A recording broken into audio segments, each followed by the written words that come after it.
Democratic Senator Elizabeth Warren unveiling a shocking new proposal that would nationalize every major business in America. The new legislation, called the Accountable Capitalism Act, would constitute the largest seizure of private property in human history. So what would it do to our economy? What would it look like with the government in charge of our largest corporations? Let's ask the CEO of Walzer Wealth Management, Rebecca Walzer. Good morning, Rebecca. Good morning, and thanks for having me. Thanks for being here. What's your immediate reaction to this idea that all of a sudden the government would nationalize all these companies?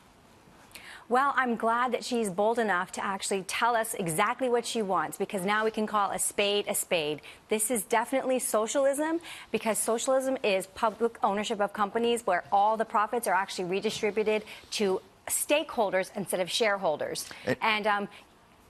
Yeah, let me just break down the bill for you, and then we can let you pull it apart. So this is what Elizabeth Warren says, because as you point out, she's being direct. She's being blunt about saying, I want socialism. The Accountable Capitalism Act restores the idea that giant American corporations, she writes, should look out for American interests. Corporations with more than $1 billion in annual revenue would be required to get a federal corporate charter.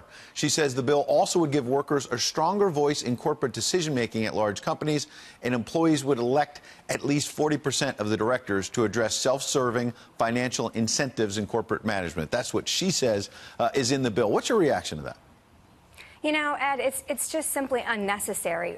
Corporations already answer to the American public. Look at the rise of social media. When somebody is not happy with something that corporations are doing, it's all over Twitter. There's boycotts. We already have really ownership of public corporations through boycotting. You know, if you don't like what they're doing, you don't go there. So what she's trying to do is really say, let's take the profits of these corporations and let's use them for our purposes. And so what we have to look at is how good is the government at taking resources and effectively using them. And so the VA comes to mind, Medicare comes to mind, Social Security comes to mind. These are all financially inept systems, and American businesses reach $1 billion because they are privately managed, and with regulation, already government regulation, they're free to do as they are what they do. I've got 30 seconds, but you mentioned Medicare. She and others, Bernie Sanders, have been calling for Medicare for all. Vox, a liberal publication, says if you do that, you do so-called free tuition. It's going to cost tens of trillions of dollars over the next 30 years. In 30 seconds, what's that going to do to the markets?